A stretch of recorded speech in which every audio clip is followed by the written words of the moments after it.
샬롬. 모두 인사하십니다. 저 뒤에 우리 예지 유집사님 쪽부터 인사하고 옵니다. 할렐루야. 샬롬, 샬롬, 샬롬, 샬롬, 샬롬, 샬롬, 샬롬. 네, 하나님 사랑합니다. 여러분 주 안에서 사랑합니다. 네, 우리 말씀 본문 이해하기 쉽게 우리 7장 1절부터 14절 나오는 그 14절 부분까지 한번 쭉 읽어보시면 어떠할 때, 이스라엘에 어떠할 때 이런 일이 일어났었구나를 알 수 있을 것 같아서 함께 합독하고 말씀을 나누도록 합니다. 7장 1절부터 갑니다. 시작. 우시아의 손자여 요담의 아들인 유다의 아하스 왕 때에 아람 르신 왕 르말리아의 아들 이스라엘의 베가 왕이 올라와 예루살렘을 쳤으나 이기지 못하니라. 어떤 사람이 다윗의 집에 알려주되 아람이 에브라임과 동맹을 하였다 하였으므로 왕이 마음에 그의 백성과 마음에 숲이 바람에 흔들린 같이 흔들렸더라. 그때 야훼께서 이사야에게 이르시되 너와 내 아들 스알 야숲은 윗모 수도끝 세탁자의 밭 큰 길에 나가서 아하스를 만나 그에게 이르기를 너는 삼가며 조용하라. 르신과 아람과 르말라의 아들이 심히 노할지라도 그들은 연기나는 두 부지깽이 그루터기에 불과하니 두려워하지 말며 낙심하지 말라. 아람과 에브라임과 르말라의 아들이 악한 표현으로 계속하여 이르기를 우리가 올라가 유다를 쳐서 그것을 쓰러뜨리고 우리를 위하여 그것을 무너뜨리고 디브엘의 아들의 그 중에 세호 왕으로 삼자 하였으나 주 여호와의 말씀이 그 일은 서지 못하며 이루어지지 못하리라. 대저 아람의 머리는 다메섹이요 다메섹의 머리는 느신이며 65년 내에 에브라임이 패망하여 다시는 나라를 이루지 못할 것이며 에브라임의 머리는 사마리아요 사마리아의 머리는 르말리아의 아들이니라. 만일 너희가 굳게 믿지 아니하면 너희는 굳게 서지 못하리라 하시니라. 야훼께서 또 아하스에게 말씀하여 이르시되 너는 내 하나님 야훼께 한 징조를 구하되 깊은 데에서든지 높은 데에서든지 구하라 하시니 아하스가 이르되 나는 구하지 아니하겠나이다. 나는 야훼를 시험하지 아니하겠나라 하니라. 이사야가 이르되 다윗의 집이여 원하건대 들을지어다. 너희가 사람을 괴롭히고서 그것을 작은 일로 여겨 또 나의 하나님을 괴롭히려 하느냐. 그러므로 주께서 친히 징조를 너희에게 주실 것이라. 보라 처녀가 잉태하여 아를 낳을 것이요 그 이름을 임마누엘이라 하리라. 아멘. 네, 이거 아람과 북이스라엘의 침입을 남유다가 받는 부분, 그것으로 인하여서 북이스라엘은 아람을 의지를 해요. 그래서 남유다를 침입해 들어오니까 이 부분 때문에 하나님께서 그들을 무서워하지 말고 두려워하지 말라. 그냥 아무리 그래봤댔자 타버리는 부지깽이와 같다라고 얘기합니다. 유다왕 아하스 때에 아람왕 르신과 르말리아의 아들 북이스라엘이죠. 이스라엘의 남북으로 나뉘어 있습니다. 북이스라엘 왕 베가가 올라와 예루살렘을 치러 왔을 때 왕의 마음과 그 백성의 마음이 바람에 흔들리는 나뭇가지처럼 막 두려움에 떨고 있는 이 상황에 이사야 선지자가 하나님께 영을 받아서 말하고 고백한 그러한 내용이 여기에 있는데 결국은 무엇을 주셨어요? 예수 그리스도를 보내실 것이다. 너에게 구원자 임마누엘이 올 것이라고 7장 14절에 오늘 주제죠. 그 말씀을 하시는 내용입니다. 근데 요한복음 1장 14절에 뭐라고 말씀하고 계세요? 요한복음 1장 14절 우리 보죠. 말씀이 육신이 돼요. 말씀이 뭐예요? 우리 말씀이 성경이죠. 성경 말씀. 말씀이 몸으로 오셨대요. 우리 가운데 가시면 우리가 그 영광을 보니 아버지 독생자의 영광이요 은혜와 진리가 충만하더라. 진리는 뭐예요? 하나님의 말씀이 변하지 않는 진리죠. 그러니까 예수 그리스도가 말씀이 무엇으로 생육신으로 우리에게 왔다라는 내용. 이것은 크리스마스 가까이 많이 설교를 하는 부분인데 우리가 이사야를 가다 보니까 7장에 딱 여기에 맞물려서 제가 갈등을 많이 했습니다. 그런데 그죠? 크리스마스 이제 또 눈 깜짝하면 다가오니 이게 이 뜻이었고 이 싸움이 있을 때 하나님께서 이사야를 통해서 이렇게 예언하신 말씀이구나 라고 알고 가시면 될 것 같아서 제가 여러분들에게 조금 이르기는 하지만 말씀을 전합니다. 간단하고 소박한 단어예요. 그죠? 말씀이 거하시니 우리 그의 영광을 보니 아버지의 독생적인 영광이요 은혜와 진리가 충만하다. 딱 한 절. 말씀이 육신이 되었대요. 근데 이게 엄청난 비밀을 갖고 있는 거죠. 우리를 구원으로 이끌어주는. 아까 우리 세빈예배에서도 말씀드렸지만 우리 기독교는 구원이 없으면 영생이 없으면 죽은 종교예요. 그죠? 유일하게 우리는 우리 영이 구원을 받고 우리 몸은 쇠하여지지만 우리 영은 날로 어떻게 된다? 새로워진다라고 말씀을 하시거든요. 그 말씀과 어떻게 보니 거의 같은 내용의 말씀입니다. 여기 육신은 언어로 사륵스라고 해요. 인간성 전체를 가리키는 말씀이 육신이 됐다라는 건 인간성 전체. 그 표본이 누구시라고? 예수 그리스도시라고. 왜냐하면 말씀이 육신이 되고 독생자의 영광인데 그 말씀이 계신이라 하죠. 그런 것은 그 말씀 자체가 예수 그리스도니까 그리스도가 오셨다라는 말씀을 하는 거죠. 자, 말세. 그래, 여러분들 그 말세가 도대체 2000년 전부터 지금까지 언제 오냐고. 응? 자, 우리 예지, 우리 똑똑한 지혜로운 예지. 왜 그렇게 그때 제가 그 이름을 예지라고 짓기를 원했는지 정확하게 기억은 나진 않는데 예수님의 지혜가 맞고 저렇게 많이 컸어요. 예지가 생각할 때는 왜 그렇게 오랫동안 말세 하면서 말세가 길어지지 않을까? 희정아, 왜 그럴까? 응? 언제 와? 어떻게 생각해? 하나님이 오고 싶으시. 그때는 하나님이. 근데 이미 말세요. 뭐예요? 말세가 왔어요. 언제 왔어요? 언제 왔다고 생각해요? 옛날에 언제? 사탕 들어왔을 때. 예수님이 탄생하셨을 때부터 말세가 온 거예요. 맞아요. 예, 오셨고 어떨 때 마지막이 돼요? 다시 오실 때. 맞아요. 너희들 기다리라고 그러죠? 예루살렘 가는데 온 사마리아 성 끝까지 증거해. 내가 갔다가 다시 올 거야. 그 내용이 어디 있어요? 요한 계시록에. 그 내용으로. 그래서 우리는 천년 잔치를 한다고 그러죠? 흰옷을 입고 구원받은 자들은 다 살아있는 자들도 올라가고 땅속에 묻힌 자들 다 일어나고, 그 말씀이 바로 그 말씀. 근데 구원이 없으면 기독교는 전혀 허망한 종교라는 거예요. 우리는 분명하게 정확한 사실 뭐예요? 태어나면 한 번은 죽는다. 근데 거기에 예수 그리스도로 인하여 우리가 영원한 생명을 받았다라는 게 하나님 나라잖아요. 그 나라의 뜻을 받들고 우리는 무슨 시민권 가졌다? 천국 시민권 가졌다. 그렇기 때문에 천국 시민은 시민으로서의 뭐가 있어요? 도리가 있죠. 지켜야 될 법을 지켜야 되잖아요. 의무가 있잖아요. 또 뭣도 있어요? 권리도 있죠. 그것을 너희들 잘 누리고 잘 지키면서 잘 가라. 그걸 지키지 않으면 범법자들, 대한민국 뭐를 갖고 있는데, 주민등록증 갖고 있는데 잘못 죄를 지면 어떻게 돼요? 법의 제약을 받잖아요. 이런 것처럼 천국 말씀도 마찬가지다는 얘기를 여기서 하고 있어요. 예수님의 완전한 인성을 가지신 증거 어디에? 성경에 확실하게 기록되어 있다. 그는 아기로 탄생하셨죠. 맞죠? 여러분들 알죠? 어디에서? 베트엘. 그죠? 베트엘 레헴에서. 떡집이에요. 떡집에서 태어나셨는데 뭘로 오신 거예요? 그러면 살아있는 떡으로 오셨어요. 그 떡이 누구의 양식? 우리의 양식.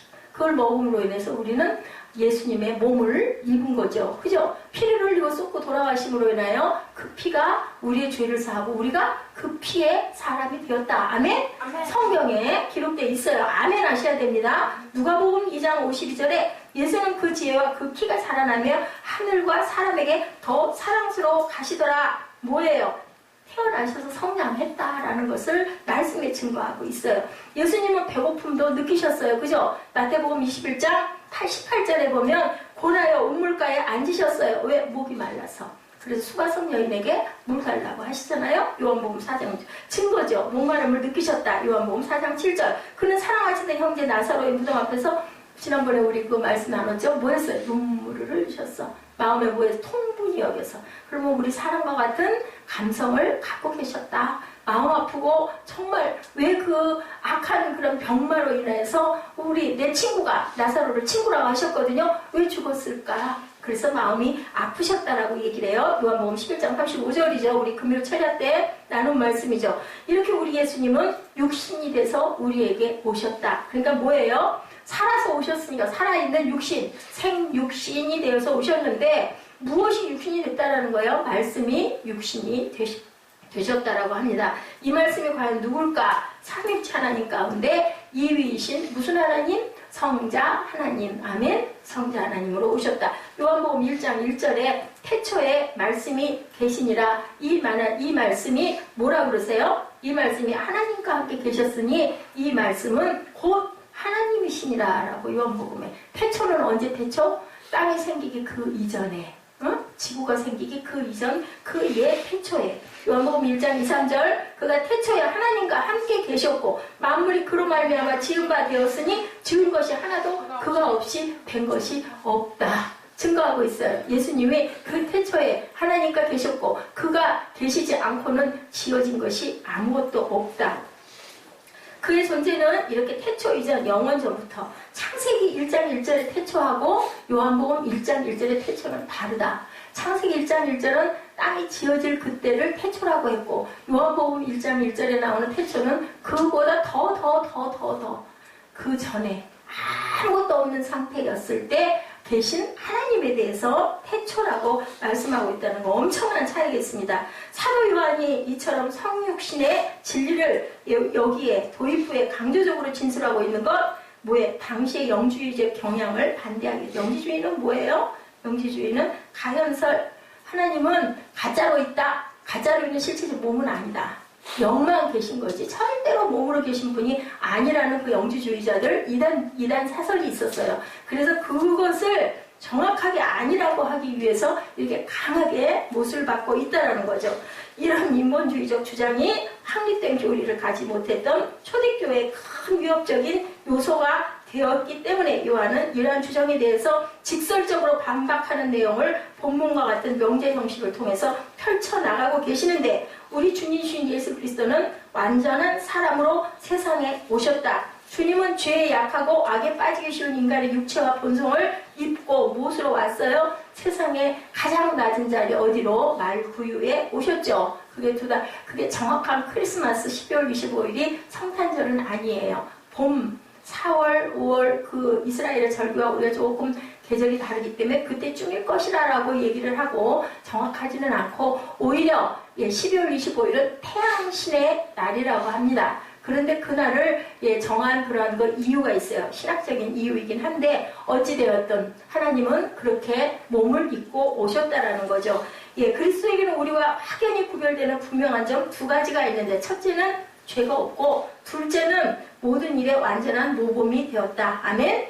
히브리서 4장 15절입니다. 우리에게 있는 대제사장은 우리 연약함을 체휼하지 아니하는 자가 아니요 모든 일에 우리와 한결같이 시험을 받은 자로되 죄는 없으시다. 다 시험 받았어요. 그죠? 전혀 그 연약하지 않은 분이 아니었어요. 우리랑 똑같았어요. 그랬기 때문에 40일 금식하고 어디 광야에서 누구에게 사단에게 시험을 당하는 내용이 나와 있죠. 말씀이 육신이 되어 오셨다고 하는 성육신의 진리를 확실히 믿는 믿음을 소유하게 되는 그러한 저와 여러분들이 되시고 말씀을 정확하게 보시고 듣고 아까도 우리가 하나님의 형상대로 지은 그런 모습 우리 새벽 예배에서 은혜가 있어서 우리가 다시 한번 그것을 봤어요. 우리의 구주이신 예수님은 육신을 입고 땅에 오셨고 십자가를 지심으로 우리 모든 죄를 구속하셨는데 사실은 그 피로 오신 그분이 기쁘다 구주 오셨네 그것만 있는 게 아니라 그때 어떻게 했어요? 헤롯 왕이 2살 아래 있는 남자 아이들 어떻게 하라고 그랬어? 다 죽이라고. 그 아이들 죄가 있어 없어? 죄 없는 아이들을 완전히 누구로 인해서? 예수 그리스도로 인해서 임마누엘로 인해서 세상을 뭘로 물들였어요? 피로 물들였다라는 거예요. 그래서 그 피로 우리를 구속하셨고 우리는 그 피를 덧입어서 뭐 하겠다? 우리는 영생의 생명을 갖게 됐다. 기쁜 것만이 아니라 뭐다? 환난과 고난이 그 세상에는 아무 죄 없는 아기들 2살 아래 아이들이 다 죽었는데 거기에서 하나님께서는 예수 그리스도를 어떻게 하셨어요? 보호하셨죠? 떠나게 하셨어요. 그죠? 그래서 떠나 살게 하시고 나중에 그 모든 것들이 다 거친 다음에 다시 돌아와서 사시는 그러한 역사를 우리가 알고 있습니다. 주님은 그리스도께서는 우리와 같은 모양 인간으로 세상에 머무신 기간 몇 년? 겨우 33년. 그런데 33년 후에 돌아가시고 그냥 그걸로 끝났으면 교회가 쓰질 않았을 건데 뭘로 오셔서? 성령으로 오셔서 우리 안에 거하셔서 지금도 계시죠? 2000년이 넘은 오늘도 우리 안에서 살아 계십니다. 그게 바로 영이죠. 성령. 주님은 우리와 함께 하시는 하나님이신데 이것을 뭐라고 그래요? 임마누엘. God with us라고 하죠. 하나님이 우리와 함께 하신다. 임마누엘의 뜻이 우리와 함께 하신다라는 뜻이에요. 주님께서 자기 백성과 임마누엘 하시던 이 성막과 성전은 때가 이르러 예수께서 직접 육신을 입고 오심으로 임마누엘의 절정을 이루셨다. 그게 바로 어디다? 그 성막에 자리를 잡은 게 내가 이 반석 위에 뭐를 세우리라? 교회를 세우리라. 그래서 바로 반석이 여기 우리 교회 성전, 그 위에 교회를 세우셨다. 뭘로? 피로, 십자가로 세우셨다라는 얘기예요. 주님께서 갈릴리에서 예루살렘에서 백성들을 위한 사역하시던 모습에서 우리는 하나님께서 우리와 함께 하시다라는 것을 목격하는 그런 것들이 성경 안에 많이 기록이 되어 있죠. 임마누엘의 주님은 갈보리 언덕의 십자가에서 피를 뿌려서 모든 인류의 죄를 사하시는 구속의 대업을 성취하시고 그 죽음을 이기심으로 인하여 우리 또한 죽음을 이길 수 있는 그러한 생명들이 다 되었다. 예수님은 교회의 머리로 교회를 자신의 몸으로 삼았다. 그래서 우리가 성전에서는 거룩해야 한다는 거죠. 그래서 지금 교회는 세상에 주님을 나타내는 그리스도의 몸이다. 교회 예배를 통해 세상을 향한 섬김을 통해 그리고 세상에 주님의 피 묻은 복음을 선포하는 현장에서 주님은 자신을 드러내고 계신데 주님은 이 교회와 함께 같이 할 것을 마태복음 28장 20절에 약속하고 계십니다. 볼지어다 내가 세상 끝날까지 너희와 항상 함께 있겠다라고 말씀을 하셨어요. 예수 그리스도는 과연 임마누엘이신 하나님이신데 이스라엘과 함께 하신 그리스도께서 지금은 교회와 함께 하고 계신다. 그래서 우리는 성전을 기뻐하고 성전을 찾고 하나님의 날에는 하나님께 예배를 합니다. 마태복음 1장 18절 이하에 나오는 천사의 수태고지에 등장하는 임마누엘의 이야기, 오늘 본문에 나오는 남유다 아하스 왕에 대한 예언에서 인용이 됐다는 거 우리 1절부터 14절까지 같이 합독을 해서 알죠. 우리가 이스라엘의 역사를 정확하게 모르기 때문에 도대체 이게 어디서 나온 얘기고 도대체 무슨 이유로 이런 말씀을 이사야에게 하나님이 하셨나를 모르기 때문에 여러분들에게 뭐 신학적으로 깊이는 모르더라도 이런 역사가 실제로 있었던 역사거든요. 남유다의 12번째 왕 아하스 왕이에요. 남유다에서 가장 믿음을 인정받는 히스기야 왕이 아버지인데 이 아하스는 어땠냐? 악하기로 두 번째. 악하기로 남유다에서 두 번째에 가는 악한 왕이었다. 아버지 히스기야는 엄청난 성군이었는데 아들은 아주 악한. 아하스가 통치하던 이 시기에 가나안 북쪽에 아수르가 신흥 강국으로 세력을 확장해 오던 시기 어땠어요? 아수르가 어디? 사마리아에 아수르가 점령해가지고 어떻게 해요? 거기에서 사마리아에 아수르 사람들이 막 섞여서 혼혈로 살잖아요. 그리고 바벨론 포로로 70년 끌려갔다 와가지고 거기가 혼혈 민족이 돼서 어떻게 됐다고 그래요? 우리 지난번에도 말씀에서 나눴죠. 거기 이방 여인들하고 결혼을 하는 바람에 나중에 다 쫓아내는 그러한 작업을 한 적이 있었죠. 구약에서 이때인 거예요. 그 결과가 남유다와 북이스라엘은 적대적 관계가 되고 결국 북이스라엘과 아람이 동맹하여 예루살렘을 쳐들어오는 거예요. 아람은 북이스라엘과 동맹을 맺고 반아수르 정책을 폈고 아하스는 친아수르 정책으로 아수르의 보호를 받기로 했다. 아하스가 히스기야의 아들이면 하나님을 의지해야 되는 히스기야 왕은 정말 하나님을 잘 섬겼거든요. 근데 그렇게 하지 않고 눈에 보이는 누구를? 아수르를 의지를 했어요. 그렇게 해서 침략을 하려고 하는 그 아주 기가 막힌 상황에 본문 4절 이하에 보시면 하나님께서는 이사야 선지자를 아하스 왕에게 보내서 하나님께서 함께하니 두려워하지 말아라. 그리고 낙심하지도 말라고 이렇게 말하죠. 4절, 8절 그에게 이르기를 너는 삼가며 조용하라. 르신과 아람과 르말리아의 아들이 심히 노할지라도 이들은 연기나는 두 부지깽이 그루터기에 불과하니 두려워하지 말고 낙심하지 말라. 8절에 얼마 지나지 않아 아람과 북이스라엘이 멸망하게 될 것이다 라고 얘기를 했는데 정말로 멸망을 합니다. 아하스는 하나님을 그래도 의지하지 않았어요. 하나님께서 직접 이사야 선지자를 보내서 돕겠다고 하셨음에도 불구하고 그 말을 고지 듣지도 않고 믿지도 않고 힘센 아수르에게만 아부를 하게 급급했어요. 근데 결국은 돌아갑니다. 아하스가 이렇게 행동하는 이유? 그것은 눈에 보이지 않는 하나님보다 눈에 보이는 세상의 힘에 더 의지를 했는데 그게 바로 누구다? 우리가 세상에 살고 있는 우리 모습일 수 있다는 거예요. 누구도 나는 아니에요. 할 수가 없는 거예요. 눈에 보이는 세력, 눈에 보이는 권력, 눈에 보이는 재물, 눈에 보이는 명예에 거기에 연연하는 게 우리 인간의 모습이라는 거. 이런 불신앙의 아하스 왕에게 이사야 선지자를 통해 주신 말씀이 바로 14절에 나오는 유명한 임마누엘의 예언. 크리스마스 때 많이 여러분들에게 강론하는 내용인데 그래서 답답하니까 하나님이 내가 너희에게 임마누엘을 보내줄 거야. 함께하는 하나님을 보내줄 거야 라고 얘기를 하지만 아무도 믿지를 않죠. 예, 친히 징조를 너에게 주실 것이라 보라 처녀가 잉태할 거야. 있을 수 없는 일인데 이렇게 말씀을 하세요. 예, 잉태할 거야. 아들을 낳을 거야. 그 이름이 임마누엘이라. 이 예언은 그러므로 여기에서 시작이 돼요. 왜? 그러므로라는 접속사 의미는 내가 하나님의 도움을 믿지 않으므로 내가 한 아들을 처녀에게 잉태해서 너에게 보내줄게 라고 말씀을 합니다.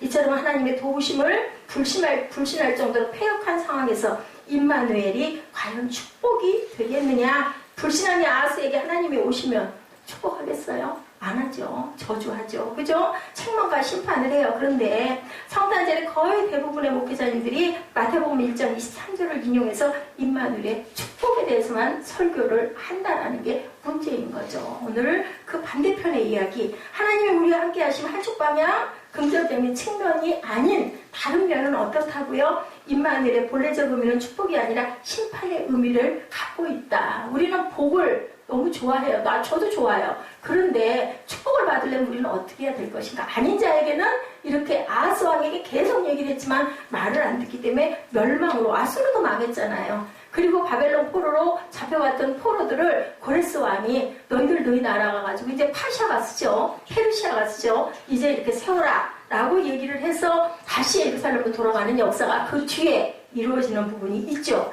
이 세상의 것으로 자기 안위와 행복을 삼는 아하스와 같은 자를 심판하시기 위한 임마누엘이다. 너희들 깨어 정신 차려라 라는 말씀이에요. 임마누엘의 가장 정확한 해석, 하나님이 심판하시기 위해 우리와 함께 하신다는 뜻이라는 거죠. 그냥 우리와 함께 하시는 게 아니라 심판하시기 위해서. 그러니까 너희들 정신 차려. 거기에 가서 연연하지 말고 나를 봐 라고 말씀을 하시는 거죠.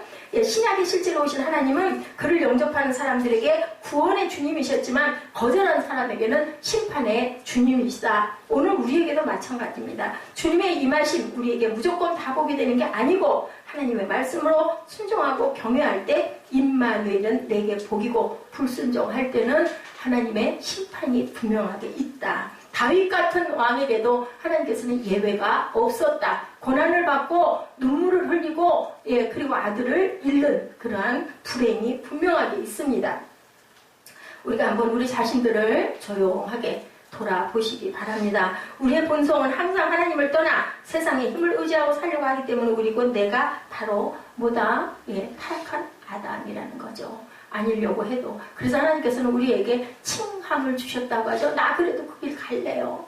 알아요. 하나님 알겠어요. 내 귀에 들려요. 내 눈에 보이고 내 가슴에 고동쳐요. 하는 자에게는 그래. 내가 너를 의롭다 칭해줄게. 나에게 오라 라고 부르시죠. 아까 영상에서도 보셨죠. 하나님은 바로 이러한 우리를 심판하기 위해서 임마누엘로 오셨는데 세상은 복이나 주신 하나님, 자신의 문제를 기적적으로 도와서 해결만 해주는 하나님, 내 소원을 만사 형통하게 이루어주시는 산타클로스 같은 분으로만 생각하면 안 된다라는 말씀을 하고 계세요.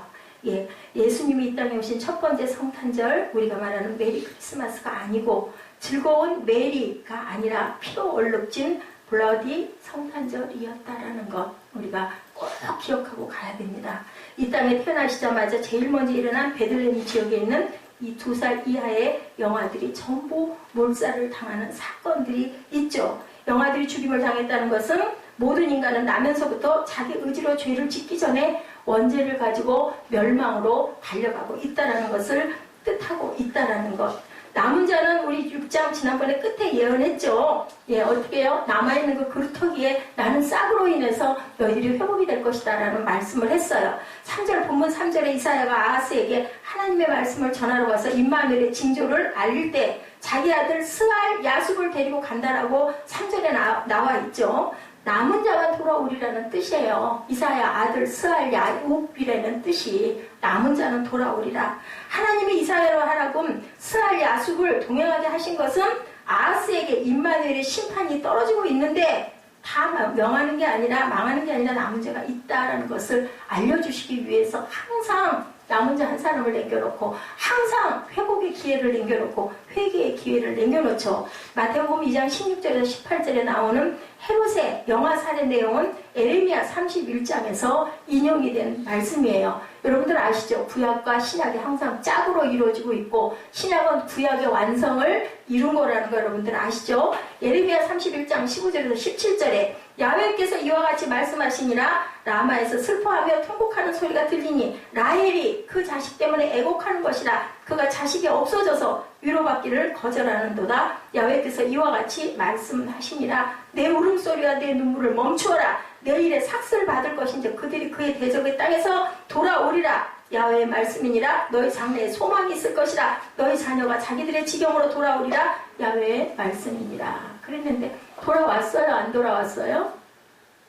자, 예지야 돌아왔어요? 안 돌아왔어요? 응? 포로 귀환해서 다시 예루살렘 성으로 돌아왔어요? 안 돌아왔어요? 돌아왔죠. 근데 얼마가 안 돌아왔어요? 90%가 안 돌아왔어요. 10%만 돌아왔어. 왜? 다 죽었기 때문에. 2세, 3세만 남아있었기 때문에 옛날에 그 조상들이 떠나왔던 고향으로 돌아가고 싶지 않아요. 왜? 자리 잡고 잘 살고 있으니까. 거기 가면 고생할 거 뻔하니까. 그죠? 황무지에 가가지고 내가 뭐를 할 건데. 아니, 우리 할머니, 할아버지가 그랬다는데 나랑 뭔 상관이야? 그죠? 아멘? 그런 마음이 들었다라는 거예요. 그런데도 하나님께서는 기다리고 계셨다라는 거죠. 남유다 백성들이 바벨론에 정착하여 포로에서 돌아오기를 싫어하는 것처럼 바벨론, 이 세상에서 정착하여 살려고 하는 모습이 바로 우리의 모습이다. 바벨론이 바로 세상이다. 아멘? 아멘. 예루살렘으로 돌아가라고 아무리 얘기를 해도 아우 나 거기 가면 고난스러워서 안 가요. 아우 예수 믿기 힘들어서 나 안 믿을래. 그냥 이렇게 살다가 어떻게 알아. 나중에 죽은 다음에 내가 어떻게 될지 그걸 누가 알아. 아무도 몰라. 이렇게 생각해. 예수 믿고 교회 다니는 사람도 안 가는 거 그러니까 가서 예배는 드리지만 아유 내가 거기에 그렇게 집중할 일이야. 무슨 예수를 꼭 그렇게 믿어야 돼?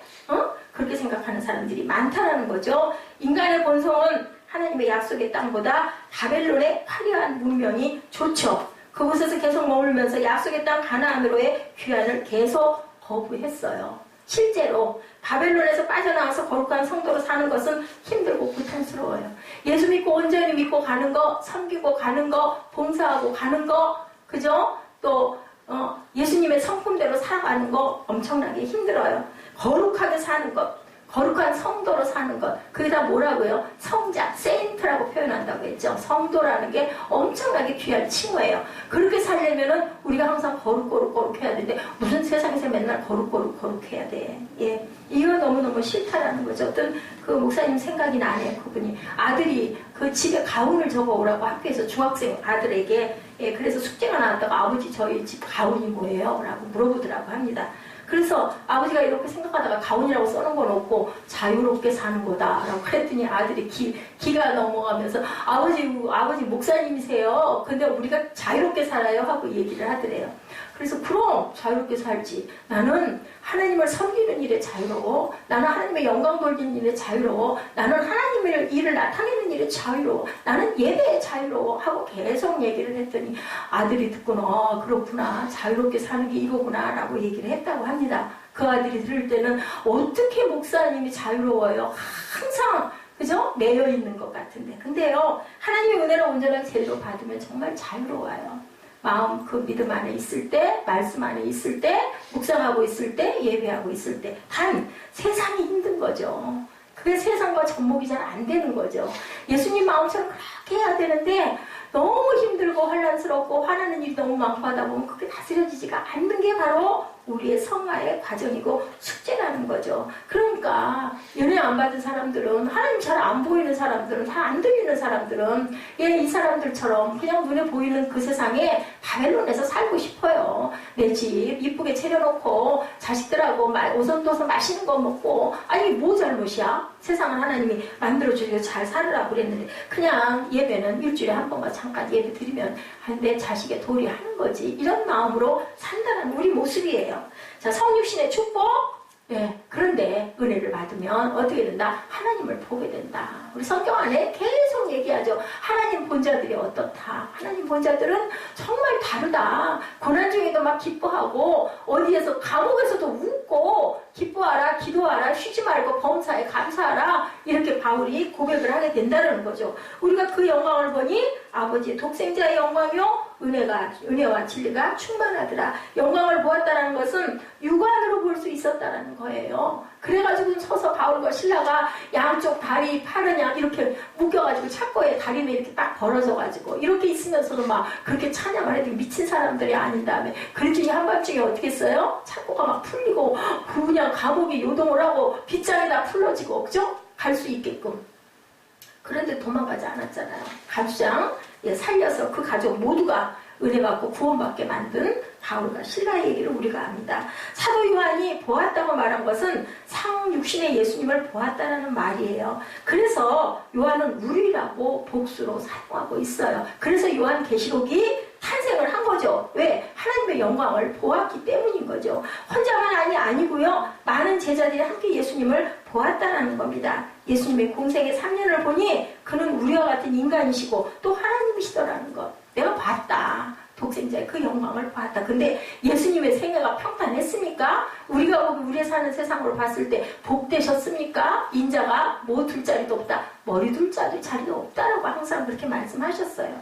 요한일서 1장 1절 2절입니다. 태초부터 있는 생명의 말씀에 관하여는 우리가 들은 바요 눈으로 본 바요 주목하고 우리 손으로 만진 바라고 요한이 요한일서에서 이렇게 고백을 해요. 이 생명이 나타내신 바 된지라. 이 영원한 생명을 우리가 보았다. 놀라운 고백이죠. 요한과 제자들이 본 것은 인간 예수 안에 있는 내재된 신적 영광이라는 것. 그래서 우리가 그 모습을, 그 성품을 닮아가려고 노력을 하는데 은혜와 진리가 충만한 그분에게는 감히 그림자도 미치지를 못하는 거죠. 예수님 안에 은혜가 충만하다는 말은 예수께서 바로 하나님이셨다라는 고백과 같다라는 거죠. 예수님은 제자들에게 하나님을 보여주시기 위해서 육신을 입고 제자들과 함께 계셨어요. 요한복음 1장 18절입니다. 본래 하나님을 본 사람이 없으되 아버지 품속에 있는 독생하신 하나님이 나타내셨느니라 라고 말씀합니다. 성육신의 축복, 우리가 예수님을 통하여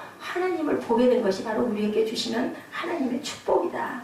예수님이 오시기 전에 이 세상은 하나님을 볼 수 있는 다른 길이 없었어요. 제사장을 통해서 죄를 속해달라고 맨날 그 예물, 헌물 갖고 가죠. 상황에 따라서 비둘기도 갖고 가기도 하고 염소도 갖고 가기도 하고 그죠? 송아지를 갖다 바치기도 하고 자기의 가진 것에 따라서 죄의 경중에 따라서 맨날 그러다 보니까 나중에 뭐가 생겼어요? 면죄부까지 생기게 돼요. 그 죄 그만큼 감하는 데는 뭐를 얼마를 갖고 와. 그러면 내가 감해줄게. 이게 우리 그 프로테스탄트 구교의 그 아주 엄청난 그런 아주 좋지 못한 것들로 인하여서 우리 종교혁명이 일어나는 계기가 되죠. 주님이 오시기 전 이 세상은 하나님을 볼 수 있는 길이 없었다. 출애굽의 영웅 모세도 하나님을 못 봤어요. 하나님의 영광의 일부만 보고 산에서 내려올 때 어떻게 했다고요? 모세의 얼굴이 해처럼 빛나서 사람들이 바라볼 수가 없어서 얼굴에다가 수건을 쓰고 내려왔다고 그래요. 하나님의 영광을 바라보는 얼굴들은 되게 다르다라는 거죠. 누구든지 하나님의 얼굴을 대면하여 보고 살 수 있는 사람이 없다라고 출애굽기 33장 20절에 기록되어 있습니다. 이제 하나님의 독생하신 예수 그리스도께서 육신을 입고 이 땅에 오심으로 감히 죄인된 인간이 하나님을 볼 수 있게 된 것 놀랍죠. 베드로서 1장 3절에 이 부르심은 새롭고 친밀한 관계를 맺기 위한 초청이라고 이렇게 말씀하고 있습니다. 그렇게 예수님과 우리가 하나가 돼서 하나님을 볼 수 있게 해서 천국을 바라보게 해주려고 예수가 오셨다. 요한복음 1장 12절입니다. 영접하는 자 곧 그 이름을 믿는 자들에게는 하나님의 자녀가 되는 권세를 주셨다라고 말씀해요. 옛날 아브라함과 언약을 맺으실 때 하나님은 나는 너의 하나님이 되고 너희는 내 백성이 되리라. 창세기 17장 17절 8절입니다. 그로부터 500년 후에 하나님께서 모세와 언약을 맺으실 때도 나는 너의 하나님이 되고 너희는 내 백성이 되리라 라고 그렇게 말씀을 하셨어요. 그러나 이제 하나님이 예수 그리스도 안에 있는 성도들을 향해 말씀하죠. 나는 너의 하나님이 되고 너희는 나의 아들이 되리라. 계시록 21장 7절에 이렇게 말씀을 하세요. 아브라함에게 모세에게 나타나셨던 하나님이 이제는 우리에게 말씀을 하시는 거죠. 나는 너의 하나님이 되고 너희는 내 아들이 된다. 아멘. 아멘으로 받으시기 바랍니다. 기독교 영화 중에요. 제가 오늘 찾다가 못 찾았는데 불의 대적인 왕중왕이라는 그 영화가 있어요. 더 킹 오브 킹이에요. 이 영화를 혹시 찾을 수 있으면 언제 좀 보고 싶은데, 이 영화의 감독인 드밀은 예수를 십자가에 못 박는 골고다 장면 촬영을 위하여 LA에 사는 가난하고 피곤한 사람들을 엑스트라로 삼았대요. 왜냐하면 그 골고다 언덕에 모여선 모든 그 아주 찌들리고 피로하고 죽을 것 같고 고통스러운 그 사람들의 모습을 찍어야 되니까 몇백 명을 분장을 시키고 세 개의 십자가 앞에 이렇게 그 십자가에 늘어선 구경꾼들 모습을 분장을 시켰다고 그래요. 드밀 감독은 십자가 앞으로 나아가서 모두에게 외쳤대요. 2분간 묵상하십시다라고 얘기를 했대요. 전체가 죽은 듯 고요해졌다고 합니다. 근데 그 촬영이 좀 늘어졌대요. 날짜가 좀 당겨 했어야 되는데 밀린 거예요. 그런데 2분간 묵상합시다 했는데 죽은 듯 다들 묵상하니까 고요해진 거예요. 화가 나서 소리를 지르는 군상을 찍어야 하는데 조용하게 실수한 거죠. 감독이 실수를 했어요.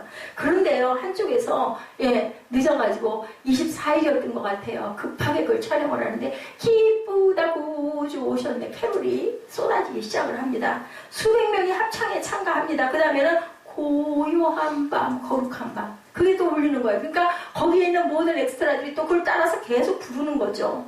그 다음에는 참 반가운 신도요. 참 반가운 신도. 우리 기뻐하자인 거죠. 그 찬양이 캐롤이 계속되고 거칠고 피곤한 그들의 얼굴에 뭐가 흘렀을까요? 눈물이 흘러내리기 시작을 하는 거예요. 통해와 자복이.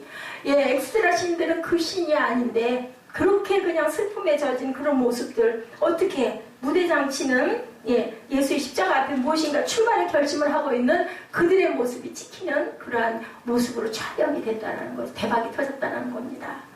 사실은 막 치부라고 죽이고 싶어하고 아니면 염려하고 걱정하며 얼굴이 막 어둡고, 그죠? 제가 언제 잠깐 들은 것 같은데 북한에서 온 사람 고용했는데 그 사람 인상이 엄청 어둡고 안 좋았다라는 얘기를 제가 들었어요. 얼굴에 나타나는 거예요. 내 생활이, 그죠? 내 고난이, 내 아픔이. 근데 이 사람들은 순간이긴 하지만 찌들리고 아프고 힘들고 아주 고나고 죽지 못해 사는 것 같은 그런 사람들이었는데 그 순간 그냥 얼굴에서 그냥 그 기쁨과 소망과 기대가 흘러내리면서 하나님께 감사하는 마음이 드는 그 사람들을 찍었다라는 거죠. 이제 성탄의 계절이 우리에게 옵니다. 이렇게 우리가 힘들고 환난스럽고 고난스러울 때라도 임마누엘의 하나님이 우리 안에 함께 계시면 우리도 못지않죠. 힘들고 어렵고 곤고할 때가 너무 많습니다. 그랬을 때 육신을 입고 오신 그분이 하나님이란 사실, 그분이 우리 안에 들어오시면 우리의 모습도 거기 몇백 명 엑스트라의 모습에서 하나님이 주시는 그 찬란한 그 영광을 경험하는 저와 여러분들이 분명히 되실 수 있음을 믿습니다. 우리 그렇게 특별한 은총이죠. 성도들에게만 주시는 특별한 은총, 충만한 은혜와 진리가 우리에게 함께 하더라. 돌아오는 성탄절에는 우리 모두에게 특별한 임마누엘의 체험이 있으시는 저와 여러분들을 되시기를 주님의 이름으로 축복합니다. 성탄절의 의미, 임마누엘의 뜻 반대에 있는 우리에게 주시는 심판이 얼마나 하나님께서는 염려하시고 애통해 하시며 마지막 예수 그리스도를 보내셨는지 여러분들 깊이 생각하고 묵상하는 저와 여러분 되시고, 우리 내는 주의 영광을 보내. 우리 찬양 이거 아까 안 적으셨어요? 이 친구 꼭 맞나요? 맞네요.